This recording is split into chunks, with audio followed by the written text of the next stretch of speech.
Está começando Store Talks. Aqui vamos trocar ideias de um jeito descontraído sobre empreendedorismo, criar uma comunidade e ajudar você, empreendedor, empreendedora e aspirantes do micro e pequeno negócio a desenvolver, crescer e alcançar o seu sucesso, seja lá o que isso signifique para você, pois sucesso é o teu objetivo realizado.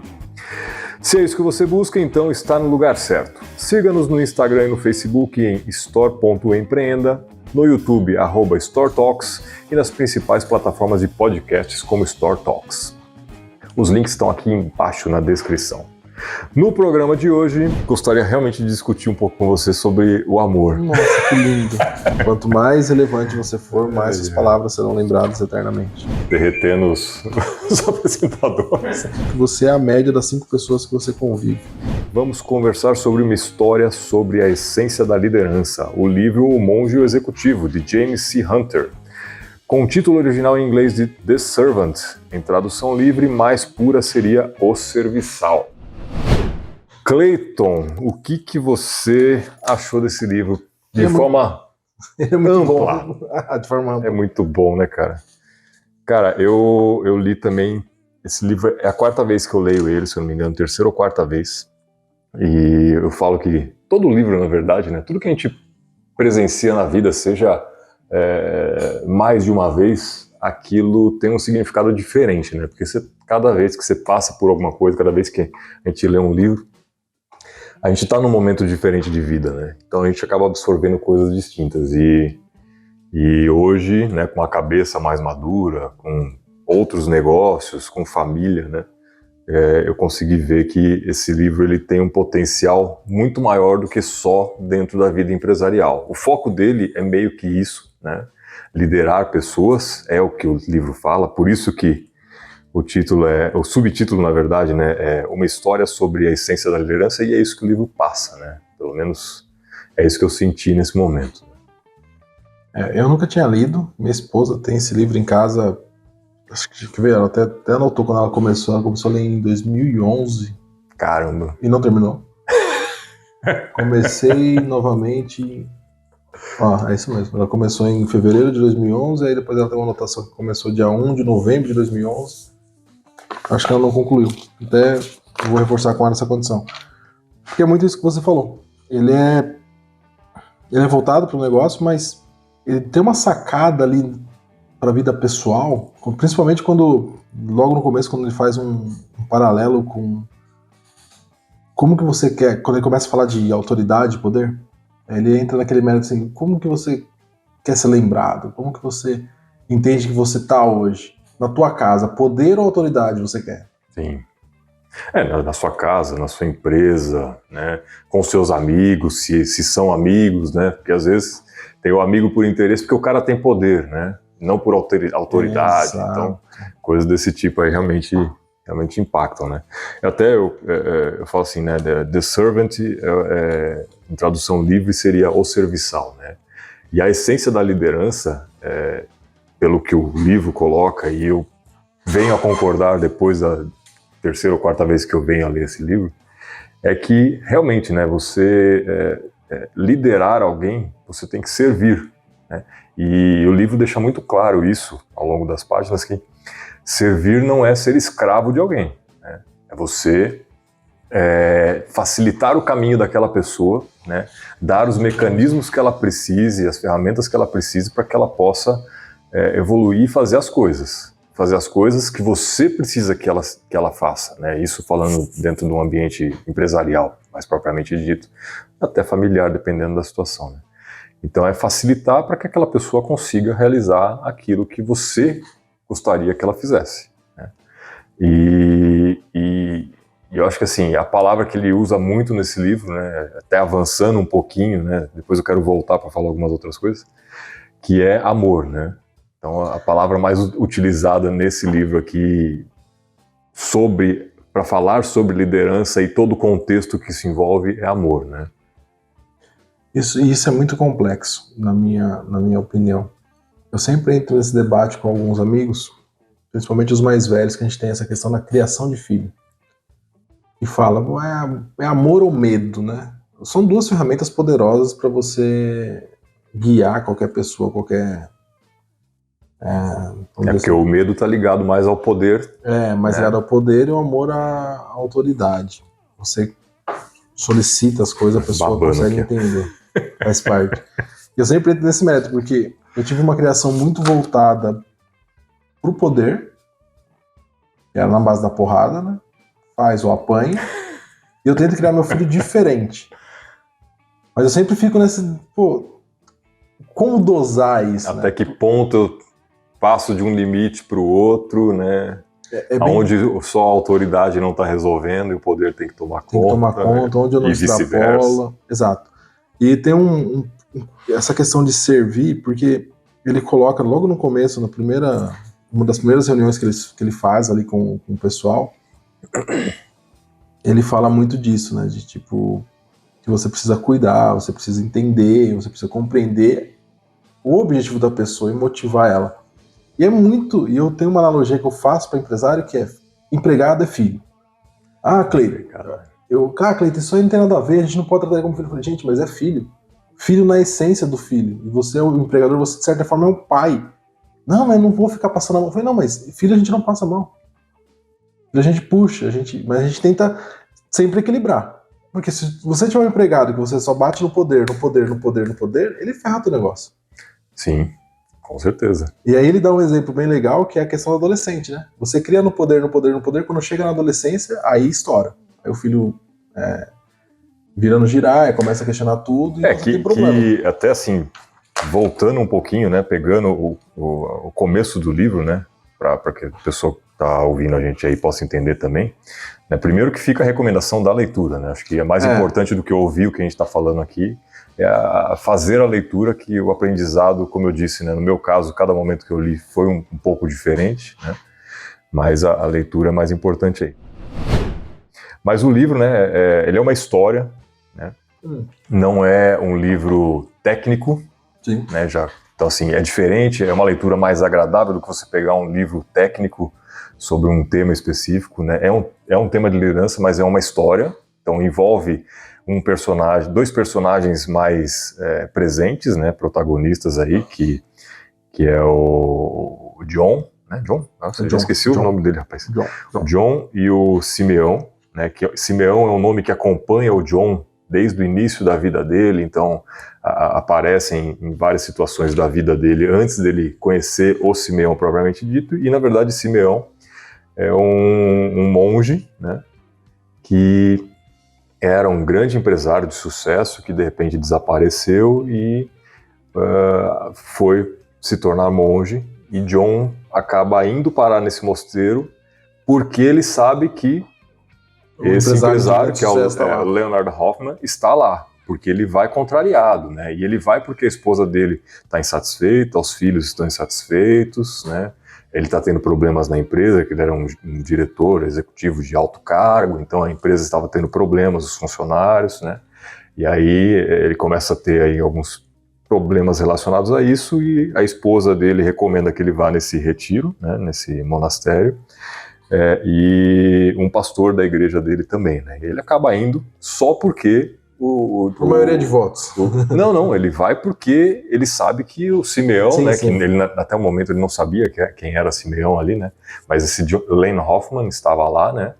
E ele queria conversar com esse cara, ele queria conhecer esse cara. Ele vai em busca do empresário de sucesso e encontra um monge. Exatamente. Então, assim, até eu coloco aqui, né, algumas anotações que eu fiz, né?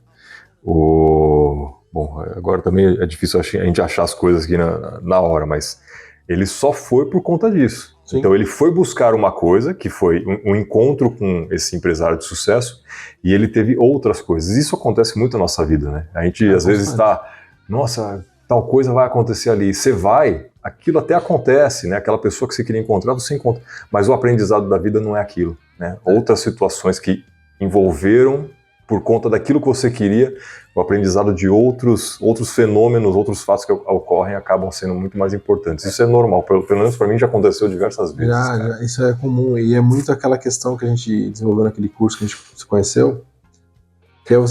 Desculpa te interromper, mas basicamente o livro é mais ou menos aquilo que nós vivenciamos, onde nós nos conhecemos. Exato. Né?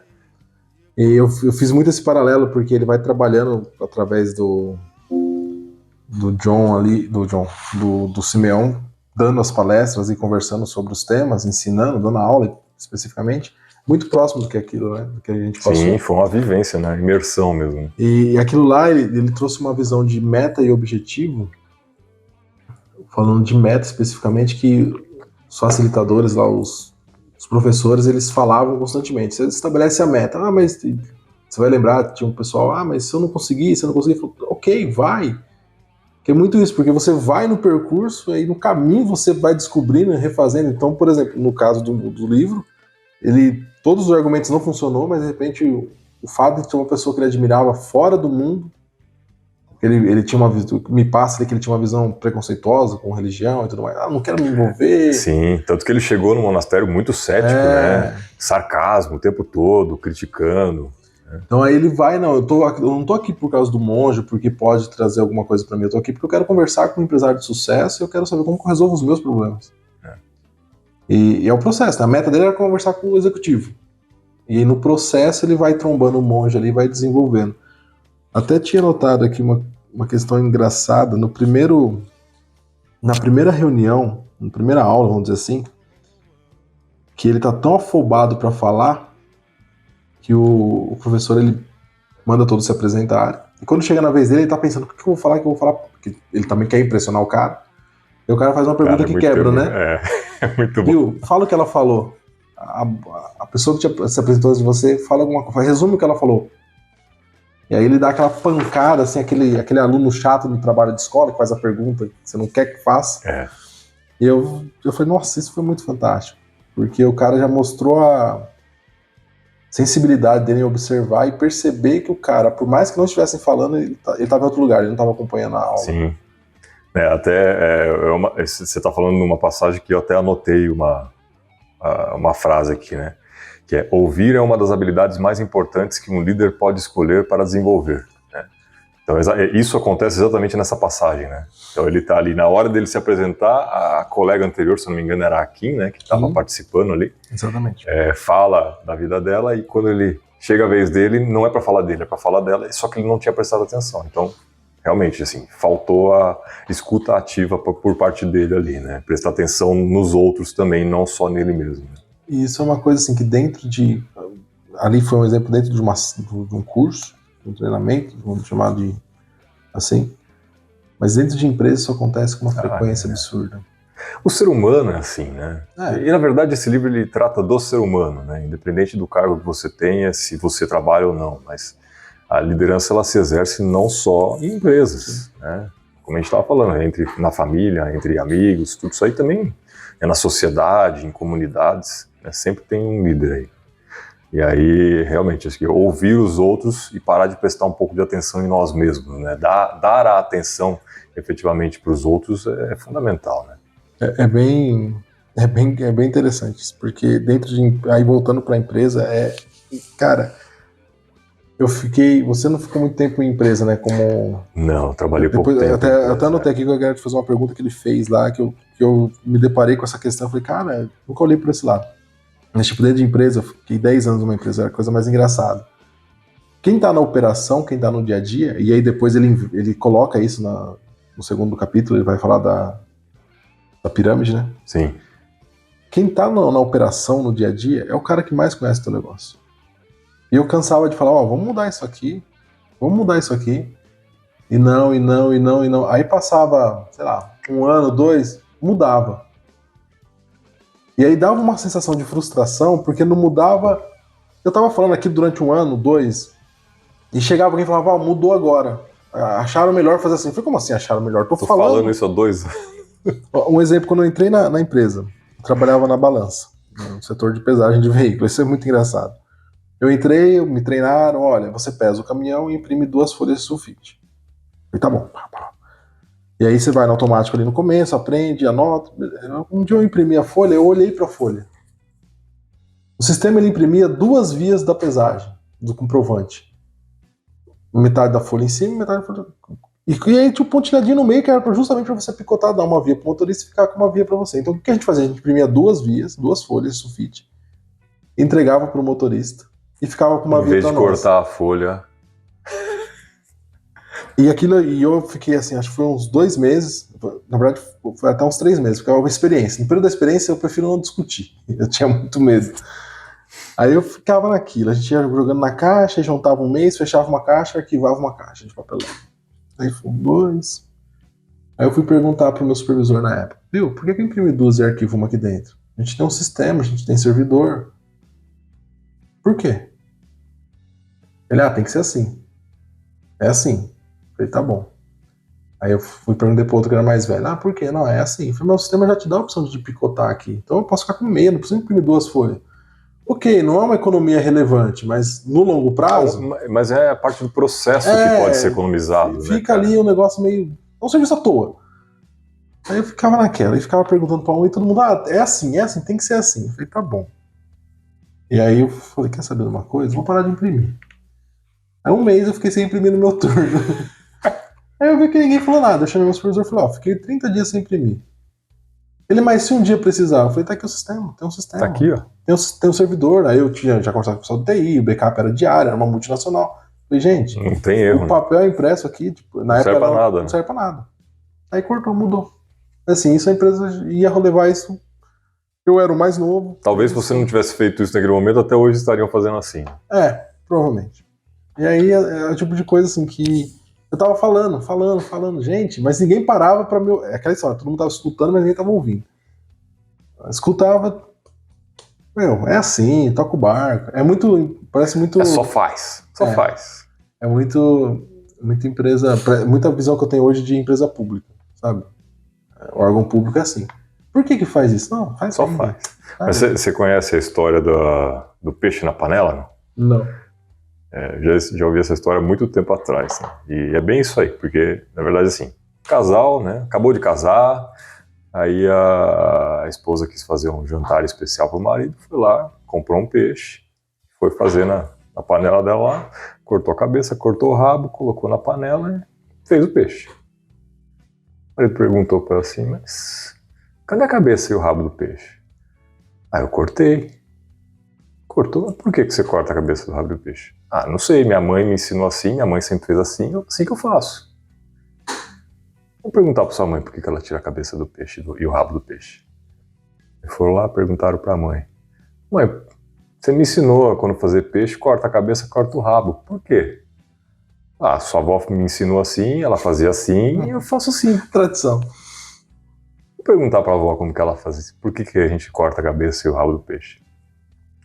Vó, eu fui fazer o peixe, corto a cabeça, corto o rabo, né? Minha mãe me ensinou a fazer assim, ela falou que aprendeu assim com a senhora. Por que corta a cabeça e o rabo do peixe? Vocês cortam a cabeça e o rabo do peixe? Eu cortava com minha panela pequena, porque o peixe não cabia inteiro. Eu cortava a cabeça e o rabo. É isso, cara. Assim, falta questionar, falta entender o porquê. Né? E a sociedade hoje está muito assim também, né? Só faz. Pô, vamos entender o porquê. Não dá para melhorar? E aí o empresário tem que ter esse bom senso, né, cara? Porque aí acaba caindo na questão de os 3 pilares, né? Economia de tempo, uma melhora da qualidade ou um preço melhor, né? Então a gente tem que trabalhar em cima desses 3 pilares, e às vezes o cara tá fazendo automático, enquanto ele podia estar, às vezes, economizando tempo se ele melhorasse o processo, como você fez, né? Ou até reduzir o custo, porque pô, quer queira, quer não, você reduziu em 100% o consumo de papel na impressora da balança. Né? Fala assim, 100% de sei lá, uma resma de papel hoje custa, sei lá, R$20. É pouco, mas é R$20 que está sendo economizado. E assim, eu acho que você estimula a pessoa a questionar. Eu fiz um questionamento... Ia fazer melhor. Foi um questionamento que eu fiz e assim, quando eu não tinha visão, eu tava ali, era uma coisa, pra mim era tipo óbvio, mas não era óbvio pros outros, porque tinha uma galera que fazia aquilo, já fazia e tava indo, mas era um básico do básico. Se eu sou tolhido naquele momento, e de certa forma eu fui, porque ninguém me ouviu, eu não tive uma... interessante que você fez. Dá pra ligar o ar aí, gente? Dá sim. É que eu subi, eu tomei chuva e... Bota um corte, ar-condicionado desligado. Derretendo os apresentadores. Isso vai ser bom.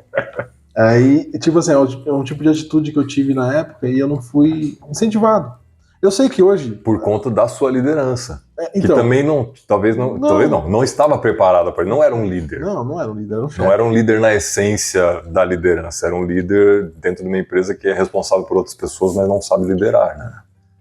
E assim, você ouviu o teu funcionário, por mais, vamos dizer assim, por mais idiota que pareça o que ele está dizendo, você incentiva ele a ficar. De repente eu tinha acesso à folha de sulfite. Como eu levei essa informação? Se eu tivesse sido ouvido e de repente... e é uma coisa que ele descreve muito bem isso, que a gente não tá só pelo dinheiro, né? A gente quer fazer parte do processo, Sim. A gente quer ser reconhecido. Ser reconhecido. E o reconhecido não é tipo só o salário é importante, é muito importante falar, não vou que o salário é importante pra caramba. Mas não é o fator fundamental, de acordo com as pesquisas. Não, as pesquisas mostram. O salário não é em primeiro lugar. Eu mesmo saí da empresa para ganhar menos, quando eu saí. E de fato, então, validando a pesquisa. O reconhecimento, minha esposa também, se eu não me engano, o reconhecimento e o propósito estão acima do salário, cara. Faz sentido. Mas, voltando assim, se o meu líder na minha época tivesse me incentivado, legal que a desafio que tomou, legal. Quando eu começo a desenvolver na empresa, eu começo a crescer dentro da empresa, eu vou ter acesso a informações mais relevantes, que eu vou ter sempre um olhar crítico e falar, eu quero fazer parte disso, resolver isso. Mas se você vai tolindo o cara ali na entrada, 18 anos nas costas, cara, não, tudo que você fala é por isso que você é mais novo. Não, besteira, cala a boca. Não sabe nada. Não sabe nada. Chega uma hora que eu simplesmente não vou falar mais. E isso eu via muito dentro da empresa, porque conversava com o pessoal mais do meu nível, do meu redor, falava, por que você não muda isso aqui? Não, deixa aí.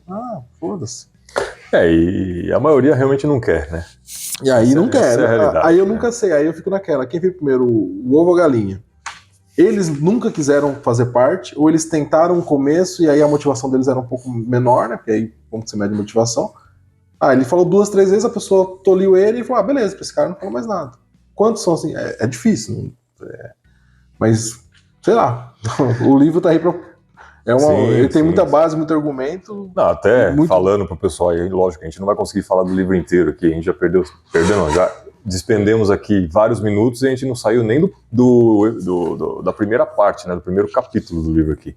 Porque realmente o conteúdo dele é muita coisa, né, mas é uma maneira muito agradável de se ler. Como eu disse, né, é uma história, né? E eu até acredito que essa história, ela talvez até tenha, não é uma história verídica, mas talvez seja baseada em algo, né? Cara, mas porque ela dá essa impressão. O contexto em proporções menores, eu acho que todo empresário, todo empregado principalmente, eu não vou falar todo empresário, mas o empresário também, porque ele dá um contexto, um preâmbulo no início, falando que a vida do cara era perfeita, economicamente falando. Teoricamente falando, né? Do ponto de vista dele, tipo, ele dá o exemplo, eu tenho 2 carros, na garagem, casa no lago, casa própria, meus 2 filhos estão bem.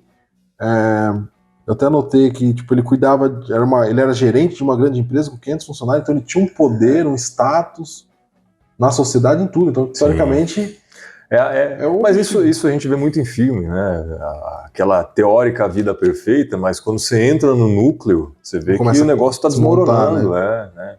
E aí, por conta disso, que a esposa recomendou que ele fosse, o pastor fosse, e ele só foi porque tinha o executivo lá, o Len Hoffman, né, que estava lá, e aí ele falou assim, eu vou porque o cara tá lá, né, e no fim ele sai realmente transformado de lá, né. E você vai fazendo os links, tipo, no começo do livro ele comenta que ele teve um problema na empresa, e o RH falou, talvez você tenha que melhorar a sua gestão. Falou, não, você só entende de teoria aí. Você não entende nada. Aí, já quando ele começa a falar dessa questão do tipo de chefe, né, que é ele até dá um exemplo de liderar da cabeça para cima e não só da cabeça para baixo, que ele dá um exemplo de lugar o que manda fazer. Aí tem até uma frase que é bem legal que ele coloca, que é o chefe fala pro funcionário, né, se eu quiser sua opinião, eu mesmo a dou. Aí eu lembrei do pai de um amigo meu, quando a gente trabalhava com ele, que ele falava assim, ele pedia para fazer qualquer coisa, a gente ia dar a opinião, mas por que a gente não faz? Ele era bem seco, ele falava, faz o que eu mando e guarda o que você sabe. Era simples. Era um chefe, assim. Era um chefe e uma... E funcionou por um tempo, né?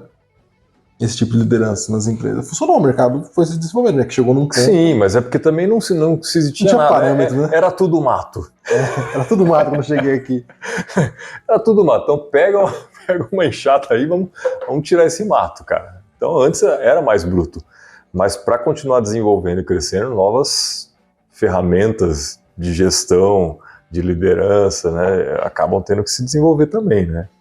Aí você comentou aí, né, Eu até anotei uma frase aqui, que é: mudar, fazer diferente nos tira da zona de conforto, nos coloca na zona de confronto, né, conosco mesmo. Então, assim, você tomou a atitude de, vou falar aqui, vou tentar fazer diferente, né? O cara não quis, mas mesmo assim você ficou meio desconfortável provavelmente com essa situação, né? Sim. Será que eu devo, será que eu não devo, né? E aí, vou seguir, mas, sei lá, então, aí acaba tendo receio, não acaba? Com certeza. Aí eu lembro que eu fiz esse cálculo até. E foi bem assim, falei, tá, se eu não imprimir, eu fiquei 3 meses imprimindo. Falei, tá, e se eu não imprimir? E alguém vê? Mas não, aí eu vou e imprimo tudo. Eu tenho tudo no sistema. Tá aí. Se alguém pedir, se eu ver que alguém pediu, taca o pau aqui, imprimo um mês de folha aqui, já era prejuízo mesmo, mas por fim, de fato, era inútil. Você quer, eu vou ficar dando exemplo aqui, a gente vai perder muito tempo. Só mais isso que isso é engraçado. Eu faço processo de abertura de empresa. Eu imprimo tudo. Hoje a gente já tem assinatura digital, assinatura por site, já é reconhecida legalmente, tem lei que reconhece. Eu imprimo tudo. Eu assino digitalmente, eu imprimo e entrego na junta comercial. Sabe o que ela faz? Digitaliza. Nossa. E sobe na base de dados. Cara, por que eu não posso mandar, disponibilizar, ter um ambiente virtual? Cara? Absurdo. Aí eu questionei a menina, ela falou assim, Cleiton, infelizmente assim. Tá assim. Uma parte já tá automatizada, já tá digital. Ela falou, mas essa parte ainda tá manual. Eu falei, caraca. Não, porque talvez ninguém questionou, ninguém quis mudar, ninguém se prontificou a fazer diferente, né? E no órgão, o Juscelp é meio público, e aí deve ser uma burocracia infernal pra você mudar um processo, né? Mas assim, até voltando nessa frase, né, que eu falei aqui, vou repetir ela: mudar, fazer diferente nos tira da zona de conforto e nos coloca na zona de confronto conosco mesmo, né? Isso também, além dessa situação que eu dei de exemplo sua, mas isso vai até, acho que mais essencialmente, é quando a gente tenta mudar alguma coisa, né? Primeiro que a gente não muda nada em ninguém, né? A gente muda só a gente. Eu posso querer que você mude, mas eu não consigo obrigar você a mudar. A não ser que eu bote uma arma na sua cabeça, né? Mas aí são outras questões. Mas mudar essencialmente, de ter um comportamento diferente, até uma questão de alimentação, de atividade física, que todo mundo sabe o que tem que ser feito, mas ninguém faz, né? Quando a gente começa a fazer, e até estava conversando com minha esposa hoje, agora final da tarde, né? Quando eu comecei a fazer atividade física, foi no começo desse ano mesmo, né? Eu fiquei décadas sem fazer absolutamente nada, né? E eu criei uma situação para que fosse o menos desconfortável possível. Eu não gostava de academia, tinha assim aquele receio não, mas o preconceito. O preconceito, academia não é para mim. Eu já tinha tentado fazer antes, não foi, né? E aí eu criei uma situação, eu preciso fazer alguma coisa, né? Preciso fazer uma atividade física. Academia é o que eu preciso, porque eu estava com alguns problemas musculares, de tendão, tendinite no ombro e tal, né?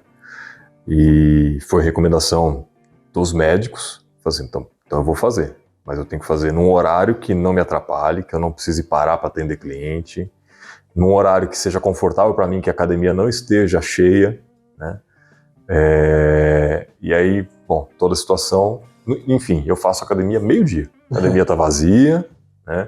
O professor está lá praticamente disponível para mim, né? Tá almoçando, minha família hoje acompanha, então minha esposa e meu filho vão também no mesmo horário, é quase que um personal para a gente ali, academia vazia, não preciso ficar esperando ninguém usar o equipamento. Mas no começo foi difícil, porque eu tive que quebrar primeiro aquele preconceito que eu tinha da academia, né? Segundo que eu tive que fazer com que aquilo se tornasse uma disciplina. Hoje é um hábito, hoje eu vou e quando eu não vou, eu me sinto incomodado, né? E tem que ser naquele horário, porque se não for, eu não vou em outro horário, porque de manhã cedo eu não acordo para isso, eu acordo a hora que eu tenho que acordar, pronto, né? A academia não é a prioridade para mim, nesse horário, na manhã. Durante o dia não dá porque eu estou trabalhando, tenho que atender meus clientes. À tarde não dá porque eu estou atendendo meus clientes. À noite a academia está lotada. Assim, o horário que eu tenho é meio-dia, né? Então eu criei essa situação para ficar menos desconfortável, coloquei aquilo como disciplina e hoje é um hábito. Hoje eu não preciso mais parar e me forçar a ir à academia. Deu 10 para meio-dia, eu já estou pronto, meio-dia entro no carro, quando não, já meio-dia eu já estou lá na porta da academia, né? Então assim, isso me colocou numa zona de confronto comigo mesmo, mas pela disciplina, e eu acho que é outra palavra muito importante aqui, né, no livro que ele também usa bastante, você transforma aquilo em hábito. E quando se transforma em hábito, cara, aí isso serve para tanto hábitos bons quanto ruins, né?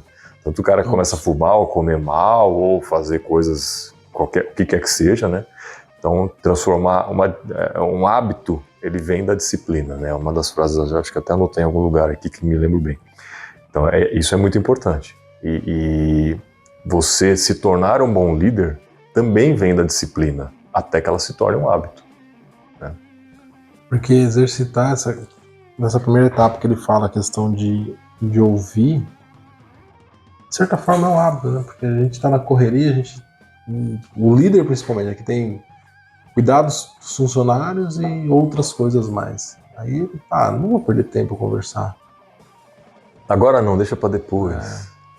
E aí você vai criando pequenos monstros, né? Porque a pessoa é o funcionário que prejudica a empresa de propósito, porque tá puto com o líder. E às vezes o cara ganha bem, só Sim. que ele não está sendo ouvido, não está sendo reconhecido. Sim, a gente perdeu seu propósito. Com quem eu converso de empresa, assim, o pessoal mais... Eu já conheci na época que eu tava em empresa, tinha uma galera que tava... Assim, não era um salário ruim, não era um escravo ali, não tava apanhando pra trabalhar. Tinha um bom emprego. Mas chegou naquele ponto que ele só... Tanto faz, tanto fez. Perdeu tesão pelo trabalho. Perdeu tesão completamente. E aí, o problema é que ele perde, e aí é um outro problema que a gente tem, fez a exclusividade do Brasil, mas é um outro problema, que a gente tem uma dificuldade muito grande de desligar. O cara, ele não quer sair, aí entra a questão de desculpas, argumentos, as muletas. Eu acho que no Brasil é mais difícil por questões jurídicas e burocráticas. Isso realmente pesa, né? Se pensar nos Estados Unidos, que o cara manda embora e se vira, meu filho, acabou, você não tem nada para receber aqui não. Aqui no Brasil tem a ferramenta que criaram do FGTS, ela criou um empecilho para os dois lados. Sim. O funcionário que tem 10 anos, ele fica na cabeça, não vou pedir a conta que eu não quero perder meus direitos. E o empregador fala, não vou mandar embora, senão vou ter que pagar essa multa. Aí ou o empregador congela, começa a não dar serviço pro cara, até o cara chegar num ponto que ele peça a conta e o outro cara vai fazendo outro jogo, é uma queda de braço. Sim.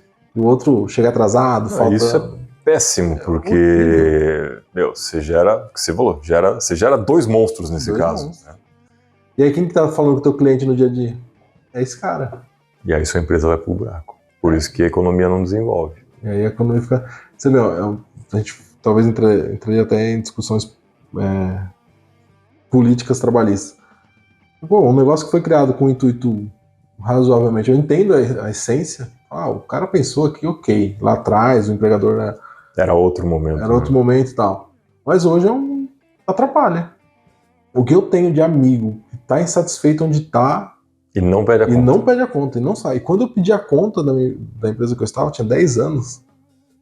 Nossa, você é burro, você vai perder isso. Não vem, viu? Falta, dá um perdido, faz não sei o quê. Gente, mas... Cara, eu nunca tive essa cabeça, né? Assim, também, não vou pedir a conta e tal.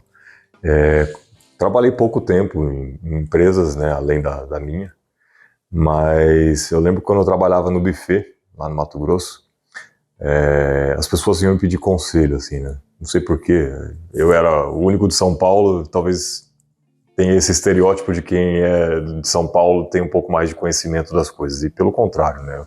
Acho que era um dos mais novos lá e não tinha nem experiência em trabalho, mas pelo menos eu pesquisava, eu tinha estudo, né? Boa parte ali não tinha estudo. Isso também fazia uma certa diferença para eles virem me procurar. Né? E eu tentava ajudar as pessoas. Aí, tô pensando em sair da empresa, tentar fazer um acordo, não sei o quê. Assim, você sabe que eles não são obrigados nenhum a fazer um acordo para mandar você embora. Né? E se você estiver insatisfeito aqui, eu acho que não vale a pena você ficar, porque você só vai comer, você só vai se consumir. E o trabalho no buffet era muito pesado. Né? Chegava a trabalhar, assim, absurdos, de horas, hora extra, pagava diária a mais ali, sabe? O negócio era intenso. E aí eu falava isso para as pessoas, se você quer sair, peça demissão. Porque eu acho pouco provável que eles iam fazer um acordo para te mandar embora. Né? E vai ser feliz, porque isso é mais importante do que você tentar garantir seus direitos. E... Uns ou outros não, aceitavam, tentava fazer acordo, não dava, e a pessoa às vezes pedia demissão mesmo, né? Até porque quando pede o acordo, fudeu, né? Não, já é. Você já tem que acordo, o dono da empresa já sabe o que você quer, né? Você tem que ir com uns dois planos, né? Tipo, eu vou pedir o acordo, se ele falar não, eu vou pedir a conta. ou aí se a pessoa tiver essa inclinação questionável de prejudicar, vou pedir o acordo, se não aceitar, eu vou faltar amanhã, vou dar um cano no final de semana, no evento, vou salgar a comida, isso sendo bonzinho. Então, tipo, é um negócio fica muito, meio nessa. mas é uma questão cultural, assim. Mas, cara, eu queria avançar um pouquinho. Pode avançar. E pular para a pirâmide que você comentou aí, né, cara? Na verdade, tem duas pirâmides no livro, né? Tem a pirâmide que é o modelo de liderança e tem a pirâmide de Maslow, que ele fala também, né? Que é das necessidades, né? Acho que eu nem anotei a pirâmide de Maslow aqui. Anotei. Né? E para quem não conhece, gente, acho que vale a pena pesquisar sobre a pirâmide de Maslow aí, que é bem interessante, né? Que é das necessidades humanas. Então, na base da pirâmide está aquilo que a gente realmente precisa para sobreviver, né? Que é comida, água, moradia, né? Um abrigo. Se a gente for pensar nos ancestrais lá, nos homens das cavernas, eles precisavam comer, eles precisavam beber água e eles precisavam de uma caverna para se abrigar, para se proteger dos animais, né? E hoje a gente também tem essas mesmas necessidades, né? O próximo patamar da pirâmide aí é segurança e proteção, né? Que também é necessário, né? E hoje, no Brasil, pelo menos, a gente tem que contar não só com uma segurança pública, mas tem que ter uma segurança privada também. Você tem que proteger sua casa, né? Eu ia falar isso. De possíveis invasores. Quer comentar alguma coisa além disso? É que tudo isso, a pirâmide perfeita, mas assim, ela é muito particular de cada um. Sim, a base assim, a base é para todos, né? Para todos, mas por exemplo, eu convivo em diferentes nichos sociais, classes sociais, vamos dizer assim. Então, por exemplo, eu via quando eu comecei a trabalhar, eu vou ficar voltando nisso. Sim. Eu tinha uma coisa na empresa que eu achava fantástico. E eu entrei na empresa com 18 anos, tá? Então eu trabalhava com meu pai em serviço pesado, sítio, tal. Então eu levava marmita, comia comida fria, às vezes não tinha mistura, passei por isso. Quando eu cheguei na empresa eu tinha buffet, eu tinha sempre 2 misturas diferentes, salada à vontade. Eu nunca liguei pra salada. Mas eu sempre tinha 2 misturas diferentes. Cara, isso pra mim já era o céu. O fato de não levar marmita já era tipo assim... Cara, que mundo é esse, né, cara? Nossa, isso existe? Como assim? Quer dizer que eu paro, venho aqui, ainda fico uma hora aqui. Nossa, que delícia. E um pessoal que já, tipo, mais velho, que tinha passado por outras empresas, que conheciam restaurantes e tudo mais, uau, mas essa mistura de novo, pô, salsicha, pô, ovo. Eu falava, gente, cara, tipo assim, tinha ovo uma vez na semana. Desaguava a reclamar e criticar, e é muito horrível. Eu falava, cara, gente, mas isso aqui é tão prático, velho. Para de reclamar, porque se um dia eu tiver que trazer marmita, eu vou ficar muito puto com você. Porque aí você vai reclamando, brigando, enchendo o saco. Chega uma hora que eu então, tá bom. Assim, ó, tá aqui o Vale Alimentação. Vale Alimentação, se vira, então, faz em casa e traz. E a empresa que era longe pra caramba de tudo. E aí teria que levar marmita, eu ia ficar putaço.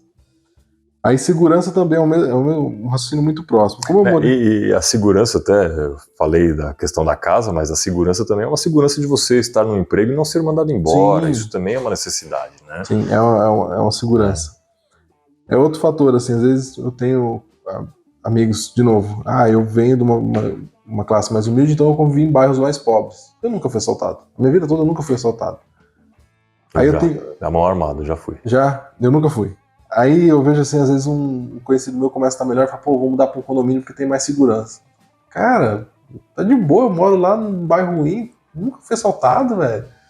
Pô, aí já falar, não, já fui assaltado e tal. Então é muito particular, né? Tipo, eu não me vejo morando em condomínio.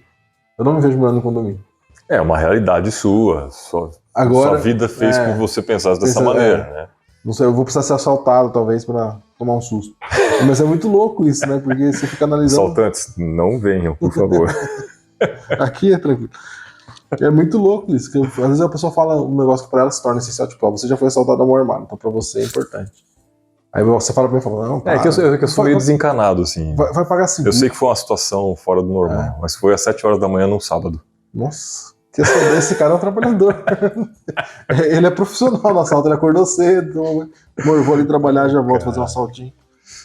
Mas é bem louco essa base aqui. É muito particular.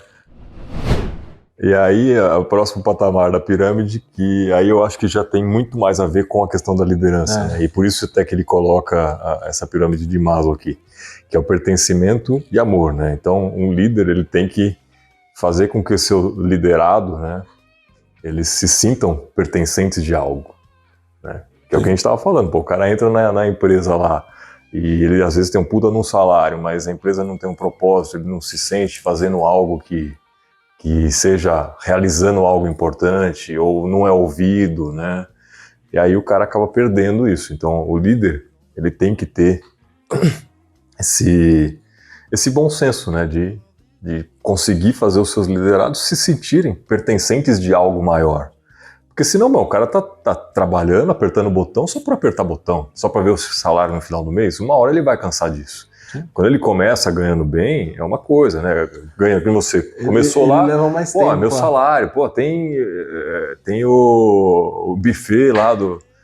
Só que se você ficasse ali, sei lá, 2, 3, 4 anos naquela mesma... mais nada, você não ia estar mais satisfeito como você estava quando você entrou. Sim. Né? Lógico que a situação foi um pouco diferente, que você foi buscando coisas diferentes e talvez tenha dado sorte de alguns líderes terem te ouvido em alguns momentos, né? Sim, não, eu tive excelentes líderes. E aí, a outra palavra além do pertencimento é o amor, né? E aí, pô, eu gostaria realmente de discutir um pouquinho com você sobre o amor. Nossa, que lindo. Rapaz. Né? O que é pra você o amor, Cleiton? Cara, se eu te falar que eu discuti amor esse final de semana com um amigo... Legal, cara. Isso é bom, bom. Eu não sei de onde vem a minha definição de amor. E não sei se é de pessoas que eu leio, enfim, não sei de onde vem. Se eu estiver plagiando alguém, aí depois vocês postam. Fulano falou exatamente isso. Aí a gente dá os créditos depois. Não faço questão, não. Mas eu não sei de ouvir, realmente. Eu tava discutindo com um amigo essa questão. Ele falou assim, pô, eu tô casado e tal, e eu não sinto mais aquela paixão, não sei o que, aquele... No caso, especificamente, amor, né, conjugal. Aí eu falei, cara, é isso aí. Isso aí é amor. Por que você tá com ela? Ele falou, não, eu gosto dela, é uma boa pessoa, eu quero ajudar ela me ajuda, a gente é parceiro. E você já tinha lido o livro? Talvez não a parte do amor. Não a parte do amor. Tá. Aí ele pegou e falou assim, eu falei, então, isso aí é amor. Não, mas eu falo que antigamente eu saía com a garota, assim, quando eu comecei, pô, eu queria ver todo dia. Mas aquilo não era amor. Aí eu falo, isso é paixão, cara, pra mim, assim, eu consigo ter isso bem delimitado. E eu não sei de onde veio. Aí ele pegou e falou assim, não, mas eu falei, cara, eu tô 15 anos casado. O que você tá descrevendo, o que você sente pela tua esposa é o que eu sinto pela minha esposa. É o carinho que eu tenho por ela. Então, pra mim, isso ficou muito claro que é amor. E isso que você tá falando, essa loucura... Isso é tesão. Esse estado é tesão e paixão. Aí é comprovado cientificamente, conforme alguém... Não vou ficar também... Vamos procurar. Que a paixão, ela coloca essa condição de um estado quase de droga mesmo. Sim. Aí a gente ficou... E aí, pra mim, isso é amor. E é por isso que hoje, assim, os meus amigos mais próximos, eu falo que eu amo eles. Meus amigos de infância. E o homem, isso é uma bosta, né? Leva pro outro lado, né? Tipo, não dá. Tem que saber o cara que você fala que você ama ele. Mas todo cara, assim, toda pessoa, todo ser humano, que você se preocupa ao ponto de querer ajudar ela de forma quase altruísta, não quero nada, para aí, preciso de sua ajuda, você para atender a pessoa, é uma forma de amor, você ama essa pessoa de alguma forma. Se você não amasse, você só tinha ignorado o zap. E tem amigos que me chamam, e é aquilo que eu falo assim, minha esposa mesmo, tipo, quando você presta serviço, você trabalha com prestação de serviço, você vende sua hora. Parar 1, 2 horas para atender um amigo, para trocar uma ideia, para bater um papo, e você sabe que eu falo pra caramba, então cada vez que eu paro para conversar assim, com uma pessoa que tá com um problema que eu consigo ajudar, é 2, 3 horas que eu perco ali. Mas não me incomodo. E de certa forma eu tô perdendo dinheiro, porque eu podia estar atendendo o cliente, podia estar fazendo a execução do meu trabalho. Então, pra mim, quando você faz isso de coração, assim mesmo, assim, pô, não tô ganhando nada, é só o bem-estar dele, de poder saber que eu ajudei ele de alguma forma, é amor pra mim. É bem isso, né? E é nesse sentido até que o livro trata, né? Tá vendo? Vamos falar que eu plagiei. É... Então, nem li o Não, livro. e... Essa parte eu nem li. E assim, vem até da questão bíblica mesmo, né? Dos mandamentos, né? Que é amar ao próximo como a si mesmo, né? E isso às vezes é muito mal interpretado, porque amar ao próximo como a si mesmo, pô, eu faço as coisas por mim, né? Eu quero fazer o melhor, eu quero me dar atenção, né? Não é amar a pessoa fisicamente, pô, eu odeio aquela pessoa, ele me fez mal. Não, mas tudo bem, mas você tem que amar ele do mesmo jeito, como você se ama, como você se cuida. Você não pode agredi-lo pura e simplesmente, né? Você tem que prestar amor, prestar atenção.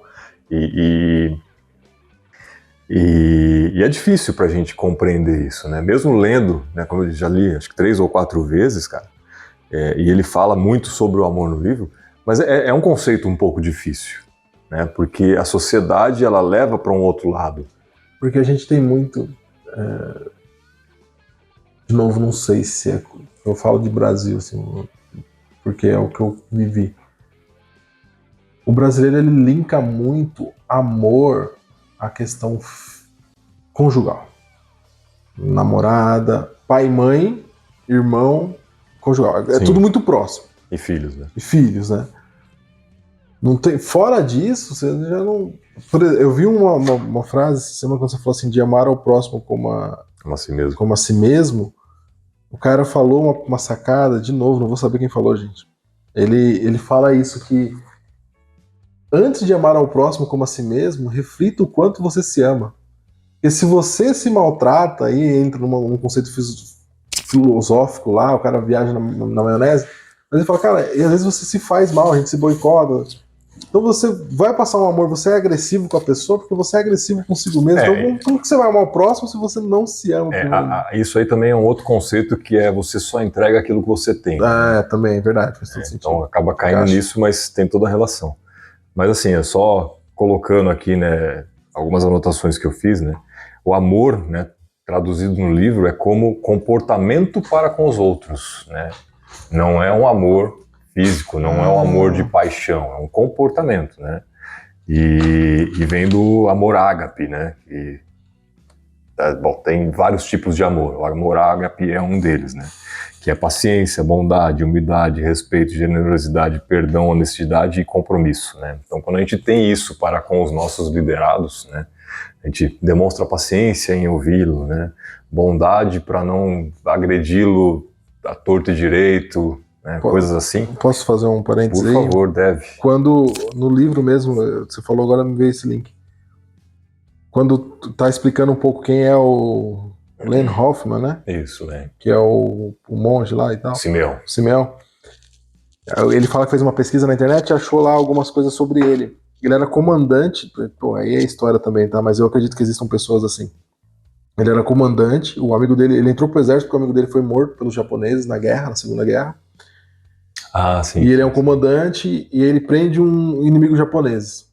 Aí o capitão dele, o general, falou, ó, transporta eles pelados, humilhados, até a base tal. E quando ele chega na base, os prisioneiros são vestidos. Aí o cara fala assim, por que você não... Ele falou, não, eu não gostei de ser tratado assim. Aí vem o link com aquela frase também. Que isso aí justamente é a introdução do Len Hoffman, né? É a apresentação dele no livro. Quem foi ele, né? Onde ele surge ali para explicar por que o cara é o cara. Por que ele conseguiu. Até porque depois disso ele se tornou empresário, mas ele sumiu e foi pro monastério. Isso aí é bem o começo da carreira dele. Exato. E aí vem a frase padrão, o clichê até que é importante tratar os outros seres humanos exatamente como você gostaria que fosse tratado. Que é a regra de ouro, né? A famosa regra de ouro. Eu acho que é meio feijão com arroz, né? Tem uma galera que não entende isso. Não entende. Eu mesmo, assim, eu ouvia muito falar da regra de ouro e, assim, pô, mas o que é a regra de ouro? O que é a regra de ouro? Aí quando eu fui ver que a regra de ouro era isso que você acabou de falar, né? Tratar os outros como você gostaria de ser tratado, cara. Assim, pô, eu já sabia o que era, só não sabia que tinha um nome pra isso. Eu não sabia o apelido dele. E assim, né, outra anotação aqui que eu fiz, né? Não podemos forçar ninguém a ter sentimentos positivos por alguém, mas é possível se comportar de maneira positiva. Então, isso é o amor. Se comportar de maneira positiva, né? Se comportar com bondade, com humildade. Tá. E não obrigar, pô, não, você tem que amar aquela pessoa e ter sentimentos por ela positivos. Não, pô, eu odeio aquela pessoa, mas eu não preciso desrespeitá-la. Sim. Né? Aquela pessoa tem uma opinião sobre determinado assunto que é totalmente oposta à minha. Pô, isso vai total. E hoje tá hoje, inflamado isso, né? Hoje isso tá uma coisa assim que você fala, gente do céu. Pô, mas eu não preciso desrespeitar ela por conta disso. É a opinião dela, eu vou tratá-la com amor, né? Com respeito. Sim. Você vê que é a posição dela, acabou. Tem um pessoal que fala, um cara que eu acompanho muito, que ele fala muito isso, ele fala, até na guerra tem algumas regras de respeito que não podem ser quebradas, né? Você fala, e aí a gente vê assim, pessoas quebrando no dia a dia. Você fala, caraca, gente. E o pessoal esquece hoje que a rede social não deixa ninguém esquecer. Não deixa. Quanto mais relevante você for, mais suas palavras serão lembradas eternamente. Aí, vamos lá, só para concluir a pirâmide de Maslow aqui, que a gente acabou parando no amor, né? E vamos tentar avançar um pouquinho para o pessoal ter um pouco mais de conteúdo. Muita emoção. Continua. Te amo, cara. Te amo. Aí o próximo patamar seria a autoestima, né? Então a pessoa ela tem que se sentir bem a partir de um determinado... Porque assim, os degraus, né? É a necessidade básica, né? Que é comida, água e moradia. Aí a segurança e proteção. Aí o pertencimento e o amor que a gente acabou de discutir. E aí vem a autoestima. A pessoa ela tem que estar bem com ela mesma. Às vezes é a questão física, às vezes é uma questão emocional, mas ela tem que estar se sentindo bem, né? Para que ela se sinta uma pessoa, né, com algum propósito, alguma coisa a mais, né? Aí, como que você encaixa isso hoje dentro de uma empresa? Você vê que, assim, tudo isso, a autorrealização, acho que depois a gente vai chegar nela, mas da autoestima para baixo, tudo isso está muito linkado ao emprego da pessoa, ao trabalho da pessoa. Alguns pontos, né? O pertencimento e amor nem tanto, mas o pertencimento, né? Quando a gente fala comida, água e moradia, pô, tenho um emprego, eu garanto o básico. Pô, segurança e proteção, tenho um emprego, aí é independente de onde você estiver. Se você morava num lugar A, você consegue ter um emprego melhor, você vai pro B, tá ali. Aí o pertencimento e o amor. Se você tem uma condição social minimamente satisfatória, você tem uma autoestima para conquistar pessoas, se você tem uma base, partindo do princípio do amor aqui com relação conjugal. Se você tá na merda, tô desempregado, fudido, cara, você não consegue nem pensar em amor, né? Seu foco vai estar em procurar comida. Mas aí é a base. É a base. Pô, mas aí eu tenho emprego, eu tô estável, eu sei que a estabilidade é questionável, mas tem aqui uma certa segurança do emprego. Sim. Aí eu começo a pensar, pô, agora eu posso pensar em compartilhar isso com outra pessoa, né? E aí dentro da empresa também isso. Você vê muitos casais que se formam dentro de empresas por causa disso, porque a pessoa tá ali e acaba... eu mesmo. Eu também. Autoestima. Também emprego, né? Porque você tem o recurso, você consegue sair, você consegue... Você falou, físico me importa, é relevante para mim, consigo frequentar uma academia, comer melhor. Então tudo está diretamente ligado ao trabalho, né? E aí se você não está satisfeito, agora a autorrealização que a autorrealização é a pessoa tá no topo da pirâmide mesmo, né? Ela conseguiu cumprir todos os requisitos e a vida dela tem um propósito. E aí a gente só consegue isso, cara. E aí eu volto lá no nosso curso onde a gente se conheceu, que é onde os mestres lá forçavam bastante a gente, que era a questão da meta, né? O que a gente tem como meta, cara? E a gente só vai conseguir se autorrealizar se a gente estiver nesse caminho. Não necessariamente se alcançar ela. Porque às vezes a meta muda ao longo do tempo, varia um pouco para lá, um pouco para cá, às vezes muda completamente, porque você mudou seus objetivos de vida. Mas enquanto você está buscando aquilo, cara, eu acredito, pelo menos para mim, é possível você ter uma autorrealização se você está nesse trajeto, né? É muita percepção eu tenho um sentimento que eu faço um link com meta, que é quando eu preciso programar uma viagem. Acho que a viagem mais longa que eu fiz foi pra Bahia. Eu nunca tinha viajado de avião, nem nada do tipo. Fui pra Bahia. Aí, Bahia, que legal, não sei o que, não sei o que. Foi pra Salvador mesmo? Porto Seguro? Não. Não, tudo Ilhéus. bem. Ilhéus é bom. Depois a gente saiu. Aí eu e minha esposa, a gente pensando na viagem, aí cria aquela expectativa, né? De, vou chegar lá, Bahia, só conhecia a Bahia da TV, deve ter uns negócios no lugar, uns negócios legais pra fazer, isso aqui, a tal do acarajé deve ser foda pra caralho. Um monte de expectativa. E quando eu fui, me frustrei, porque a minha expectativa foi lá em cima da viagem. Só que é uma coisa que hoje eu consigo enxergar isso, né? Mas o processo foi muito da hora. Foi muito divertido. A viagem foi melhor do que chegar na Bahia. Experiência. Chegamos na Bahia, o tempo tava muito quente pra porra, já queria ficar só dentro do quarto com ar-condicionado, não queria sair pra uma praia. Falei, nossa. Mas assim, fui comer um acarajé. Ok. Mas é o processo, né?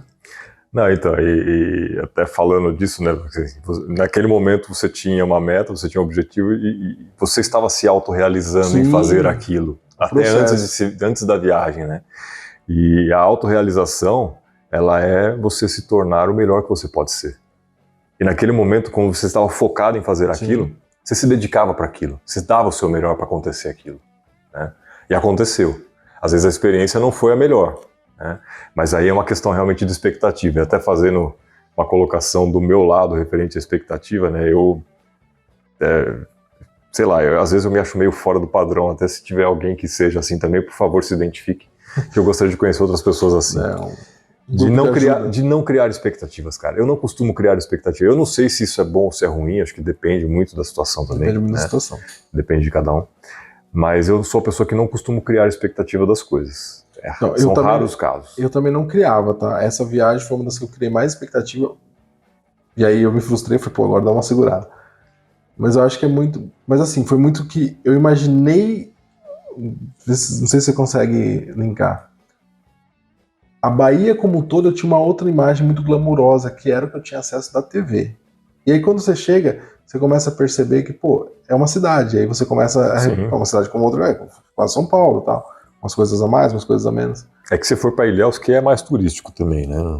Não é uma capital, não é um Salvador da vida que tem tudo. Então, né? Mas aí depois eu fui para Salvador, dar um rolê.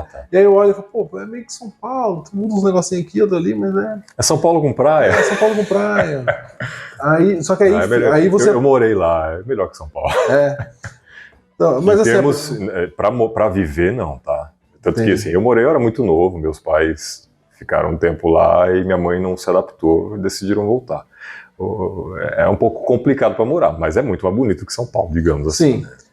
Mas aí, nesse ponto, tá, gente? Mas aí quando eu criei uma expectativa muito grande com a cidade, sabe? Com Salvador, com praia. A praia da Bahia, é uma praia. Não é uma coisinha aqui, outra ali, mas... E aí você aproveita outras coisas que é pessoal, os passeios, aí a risada, amigo. Aí você vê que, tipo, o objetivo... era encontrar com os meus amigos de lá, mas, tipo, eu tinha uma expectativa. Com eles eu já conhecia, então, com eles eu vou me divertir independente do lugar que eu tiver. Mas a cidade eu tinha criado uma expectativa muito alta. Aí você chega e fala, é uma cidade. No fim, é uma cidade, é um lugar turístico e você faria talvez os mesmos tipos de passeios se você fosse para Praia Grande, por exemplo. Né? Mas é um lugar diferente, né? E aí, só voltando ali na história que eu ia contar rapidinho, né? Volto. Como eu disse, eu não costumo criar expectativas. E aí, o que eu fiz? Eu fui fazer um curso de cozinha. Né? Isso foi em 2007. E eu fui meio que sem expectativa mesmo, assim. Não sabia muito bem como que seria o curso. Né? E fui, meti a cara. E, cara, pra mim foi o melhor curso de cozinha. E pra mim é o melhor curso de cozinha que existe, pelo menos no Brasil. Né? Porque você sai de lá com a prática. Até a gente comentou, eu comentei acho que sobre isso no podcast, no Store Talks passado. A gente se apresentou um pouquinho aí, ainda tem muita, lógico, em um episódio só não dá pra gente contar a vida inteira, mas um pouquinho, né, pro pessoal conhecer. E, cara, eu aprendi muita coisa, eu saí de lá realmente transformado, eu vivenciei aquilo. E outras pessoas que fizeram o curso comigo acharam uma porcaria. Porque achava que ia ser aquilo, achava que ia ser aquilo, não sei o que, tal, e acabaram não aproveitando porque criou-se a expectativa. Então a expectativa estava lá em cima da pessoa, a minha, zero, né? Assim, pô, tem isso? Vou aproveitar isso, tem isso, vou aproveitar isso, tem isso, vou aproveitar isso. A pessoa assim, pô, mas não tem isso? Só que esqueceu de ver tudo que tinha por baixo que poderia ter sido aproveitado, cara. Né? E aí acaba que sai de lá frustrado, às vezes sem adquirir o conhecimento que poderia, né, reclamando, mas a culpa não foi do curso, foi da pessoa que criou a expectativa. É muito, aí já viagem também, né? É muito relacionamento também, assim. Você conhece a menininha ali, é em rede social. Não, hoje, na vida tudo é assim. É tudo assim, né? Rede social hoje, a menina... Não, joga... Já tirou uma foto com filtro ali. Não, a foto lá com filtro, todo mundo mentindo. Pô, o cara chega lá com... Cara, precisa atender, atende aí. Alguém tá te insistindo aí. Eu acho que é do... É o cobrador do cartão de crédito. Do Sebrae. Mas eu tinha esquecido deles. Mas tudo a gente vai criando expectativa. O que aconteceu comigo, muito parecido com o que você estava me falando, foi o curso que a gente se conheceu. Eu fui lá porque me indicaram, ó, vai e faz, que é muito bom. Só que não entraram no método de é muito bom porque tem isso, é muito bom porque tem aquilo, só falaram, vai e faz que você não vai se arrepender. Então eu não sabia nem o que eu ia aprender lá. Eu só fui porque fui. E aí sim, a expectativa, tipo assim, superou. Eu acho que todo mundo saiu de lá. Eu acho que eles vendem isso muito bem. Todo mundo saiu de lá. Até porque... Superou as expectativas. Bom, só para falar desse curso aí, mas a gente não vai fazer propaganda dele. As pessoas que quiserem não vão saber que curso nós estamos falando. Mas é importante entender o que a gente vai falar aqui, porque às vezes você pode aplicar isso no seu negócio, né? O que eles fazem? No primeiro dia, eles perguntam o que você espera. Então eles querem saber a sua expectativa, né? E aí eles pegam aquela informação e falam assim, ó, vocês esperam isso, mas não é isso que a gente vai te entregar. É isso aqui. Então eles deixam claro no primeiro dia. Você concorda que é isso que você vai aprender? Você aceita? Quer ficar? Ok. Então mantém. Aqui, assina o contrato. Não quer? Pode ir embora, fica à vontade. Se em algum outro momento você quiser, você pode voltar. Então, isso é importante. Como fala? Administrar a expectativa do cliente. Né? Acho que no negócio isso é importante. Você, às vezes ele oferece, faz uma oferta para ele. Às vezes ele entendeu uma coisa, é importante você perguntar, você entendeu? Me fala o que você entendeu, o que você espera disso aqui? Esse produto, esse serviço que eu estou te oferecendo, o que você espera disso? Depois de você já ter feito a oferta. Né? E aí ele fala com as palavras dele, assim, não, beleza, é isso, é exatamente isso. Falo, não é isso que eu estou te oferecendo, deixa eu te explicar de uma outra maneira. Porque senão você pode tentar fechar um contrato, ele está esperando uma coisa, você não entrega aquilo que ele espera porque talvez você não tenha passado de forma adequada que ele pudesse entender, né? E você vai receber críticas negativas ou processos ou outros problemas que te comprometam novos negócios, né? Cara, e agora você falando isso... E a gente está fugindo do livro aqui, mas... Não, mas não é, porque... Por isso que eu te falei que não vai... É que o livro é muito abrangente, cara. O livro é muito amplo. E se a gente for falar só um resuminho padrão, do tipo, o cara faz isso, foi pra cá, veio aqui, aprendeu a ser uma pessoa melhor, é isso aí, acabou o livro. Então eu posso resumir ele em 5 minutos, leio o livro. Mas ele dá muito insight, né? Muito. Eu nunca li um livro dessa forma, tá? Anotando e tentando refletir sobre. Eu leio sempre muito rápido. Faz a leitura só. Eu faço a leitura e eu absorvo muita coisa. Acabo absorvendo muita coisa, mas nessa profundidade a leitura se torna mais lenta, então isso é um pouco mais maçante. Mas você acaba você acaba estudando o livro, né? Você não... Sim, não é uma leitura por leitura. Não é uma leitura ficcional à toa. É uma ficção, mas é uma ficção que traz um propósito, traz uma mensagem. Né? Não, várias. Não, traz muito. É muito insight, cara. É muita coisa. E a gente vai... o que a gente tá falando linka tudo derivado dele, porque a gente entrou lá a gente partiu da pirâmide e quando chegou em autorrealização, o tanto de coisa que você pode falar sobre autorrealização. Isso que a gente nem foi tão a fundo em tudo. Que aí fala, quer ver? O que mais que ele... uma coisa que eu queria te perguntar, que tem no... Aí já a gente vai ficar jogando, tá? Vai lá, volta, vai pra última página, volta pro começo. A gente tá falando do livro, tá? A gente não tá falando dos capítulos, a gente não tá contando a história. Como eu disse, acho que fica a recomendação da leitura, né? E acho que uma leitura mais cuidadosa vai agregar mais, tá? Eu leio muito livro, mas esse eu li de uma forma totalmente diferente. E é curto, viu? É um livro que dá pra ler aí em uma semana. Um mês e meio, tá? Não, em uma semana, se a pessoa pegar lá, vai meia hora por hábito, dia, ela lê. A questão é o hábito. Aqui, ó, por exemplo, lá no começo do livro, ele comenta que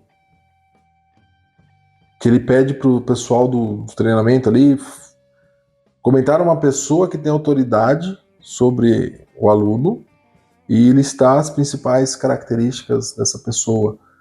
Cara, eu não consegui fazer isso. Hoje eu tenho, mas quando eu olho para trás da minha vida, eu falo, cara, eu nunca achei uma pessoa que um chefe, um líder tinha, ou era o líder muito amigão, sabe? Ou era o líder muito técnico. E aí isso se mistura. Então ficava uma coisa muito misturada, assim, sabe? Então você não conseguia discernir. Mas e como eu convivia com muita gente, então eu fui pegando muito de muita gente, então hoje eu não tinha essa figura única. Eu falo isso pela empresa que eu fiquei muito tempo lá dentro. Fiquei 10 anos no mesmo lugar, muitas pessoas. Então, tipo, eu não tinha uma figura única de liderança, fui misturando tudo ali. E aí tem uma frasezinha padrão que você já deve ter ouvido, que você é a média das 5 pessoas que você convive. E eu não consegui, tipo, quando eu fui responder, tipo, eu vejo lá que ele coloca, minha mãe, outro coloca, uma professora do ensino. Eu não tive isso, e aí na empresa eu conheci muita gente, então, uma mistureba de informação, eu não consigo direcionar uma única pessoa. Mas eu fiquei num pensamento. Você é a média até porque, nesse caso, é uma pessoa diretamente ligada a você, Sim. né? Não é, eu me inspirei em tal pessoa, eu me inspirei no Flávio Augusto. Não é alguém que tá ali próximo. Conviveu com você, realmente, que te deu essa atenção. Exato. Que te deu esse suporte. E fica até a reflexão pro pessoal fazer aí, pô, pense nessa pessoa. Quem pode ter sido um líder importante para você, né, cara? E eu tive muita sorte de conseguir conversar com vários líderes indiretos. Nunca é sorte. Ter contato com vários líderes indiretos, então misturou tudo. Então eu não tinha, dentro da empresa, eu não conversava só com um líder, eu conversava com vários, os que exerciam poder, porque podiam me mandar embora, e os que tinham só amizade mesmo, então misturava tudo.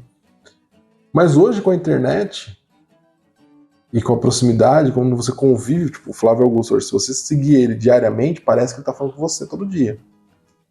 E se você é um cara mais assíduo que gosta de postar ali, e aí se você vai num podcast do Primo Rico, dá um superchat, faz uma pergunta, você tá trocando ideia, pedindo conselho pro cara. Mas é que nesse caso, Cleiton, eu vejo... Sim, influencia, mas é diferente, porque você passa a conhecer aquela pessoa muito bem, mas ela não te conhece. Ela não te conhece. Né? Então ela não sabe as suas reais necessidades, que é uma coisa que o líder tem que fazer. Isso tá muito claro no livro. O líder ele tem que... Vou voltar aqui só para ver se eu acho aqui. O líder tem que fazer o papel de identificar e satisfazer as legítimas necessidades. Legítimas necessidades das pessoas, né? E aí volto a dizer, não é ser escravo e servir o cara, mas assim, é colocar ele no caminho que ele tem que seguir. Você precisa disso, eu vou te dar isso, porque você tem que fazer isso aqui. Né? Não é, você precisa comer agora, você precisa descansar agora. Não. Você tem que, o seu caminho é esse, vou te ajudar, não é falando para ele, é fazendo, são ações, não são palavras, né? Outra coisa que também é muito importante. Então, um cara que a gente pode seguir na internet, você passa a conhecê-lo porque ele expõe a vida dele, né? Você passa a entender ele e ele fala coisas que são, como que fala? Autoajuda. Sim. Você pegar um livro, esse livro, se você trocar o nome do personagem principal pelo seu, você vai se identificar ali, né? Se você estivesse nessa situação. Mas ele não te conhece, então ele não consegue satisfazer as suas reais e sanar as suas reais necessidades. Eu entendo essa questão do líder, tipo, ele não é um líder, vamos dizer assim, ok. Ele é um exemplo. Só que ele exerce uma autoridade sobre você. Sim. Eu vejo isso com liderança, principalmente quando a gente vê esses líderes, influenciador digital. Uma profissão que você fala, cara, o que você faz? Digital influencer. Meu inglês não é tão bom. Não, cara... porque nem em português eles estão falando mais, né? Não, nossa. O brasileiro adora o inglês. Tipo, esse cara, o influencer, o influenciador digital, meu, o papel dele é dizer o que você vai usar. E você já não é mais a média das 5 pessoas que você convive, porque esses caras, eles te influenciam pra caramba.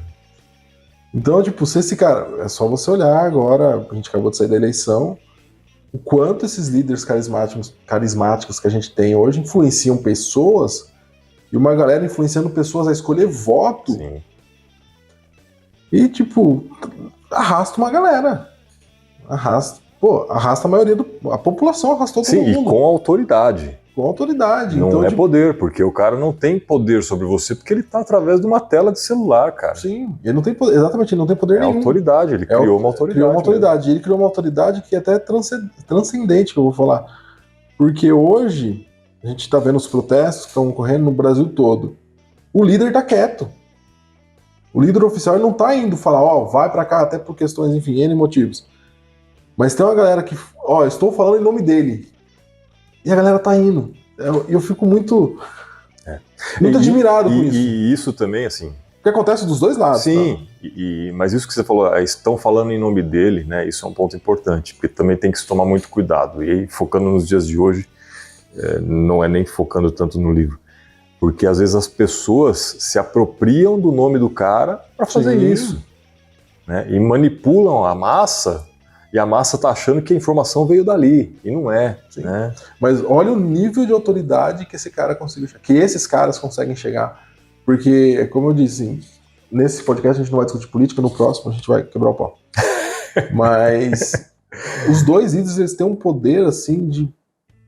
Pô, quando a gente fala de polarização política, é exclusivamente isso. São autoridades criadas ao longo do período que transcende a presença física.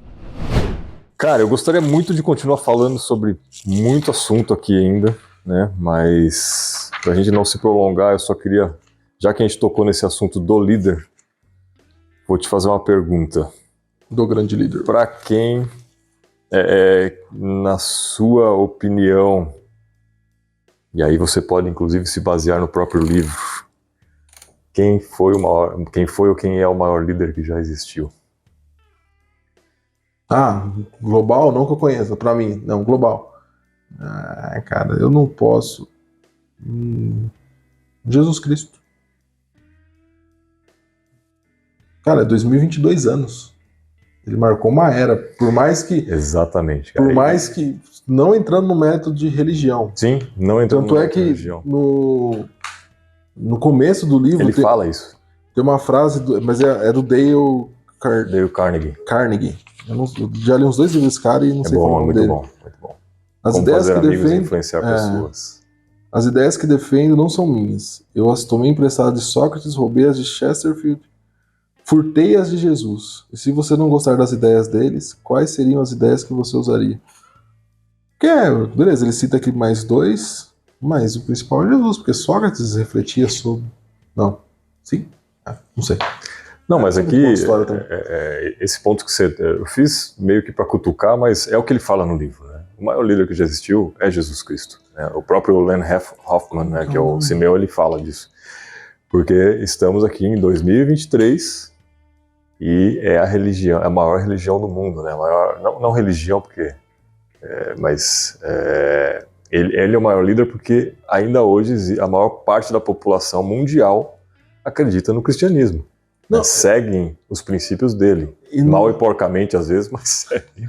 Não, distorcem, fazem um monte de rolê, mas enfim. Os princípios que ele colocou, que estão na Bíblia, né, até hoje são seguidos. Sim, e não tem como contestar isso. Não tem como contestar. Você pode achar o que quiser. Você pode criticar os seguidores por usar... O que eu questiono muito na religião é isso. Tipo assim, mas aí é apropriação. Exato. Que a gente acabou de comentar. Que eu entro no mérito assim e falo, gente, eu tenho comigo assim, apesar de não ser um cara extremamente religioso, eu acompanho ser um pouco. das histórias. Aí eu brinco com o pessoal assim, principalmente com o momento político que a gente vive.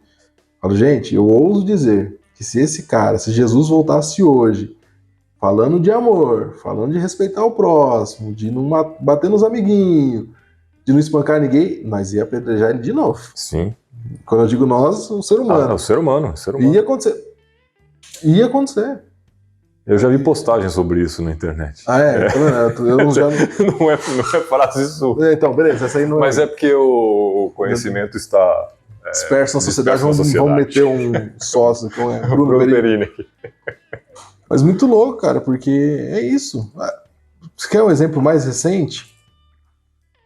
Um atleta se machuca jogando bola, tem gente comemorando que ele se machucou. Exatamente. Porque eu não gosto dele. Porque ele defendeu um lado que não é o meu. Só isso. É muito louco. Basta isso, cara. Ridículo. E aí você fica, cara, que doideira, gente. Ele não matou ninguém, ele não roubou ninguém, ele se machucou trabalhando. Você tá trabalhando, cair nesse cara. Exatamente. Vocês estão pedindo... E o pior, ele é da sua seleção, ele é o... Enfim. A gente fala mais do livro no próximo? O que você acha? Cara... A gente conclui? Eu acho que fica a recomendação da leitura para as pessoas, porque é muita coisa. Porque tudo isso aqui foi só... Não, a gente não falou de... meio livro, mais ou menos. A gente não falou de 1/10 do livro, cara. É muita coisa. É muita coisa. E é muito bom, eu acho que é válido para todo mundo mesmo. E acho que qualquer fase da tua vida que você tiver hoje, sou recém-formado, tô entrando no ensino médio, a gente não sabe o público que a gente vai atingir ainda, mas pega, lê, é baratinho o livro. Sim.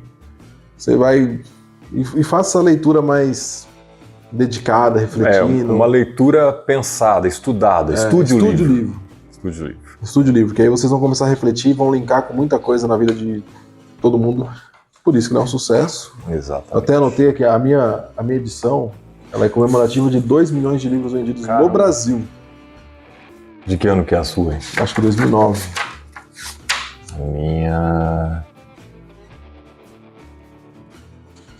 A minha de produção de 2004, a minha de 2007.